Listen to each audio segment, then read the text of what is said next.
How to manage your calendar on Microsoft Outlook. Hello guys, so in today's video I'm going to show you how to manage calendar easily and fast. So first thing, go to Outlook. This is the home page as you can see.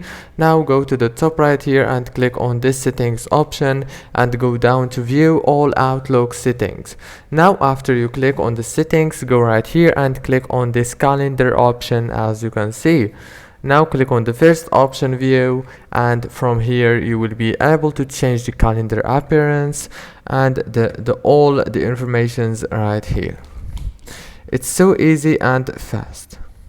If this video was helpful, please don't forget to like and subscribe, and thank you for watching until the end. See you later and thank you so much.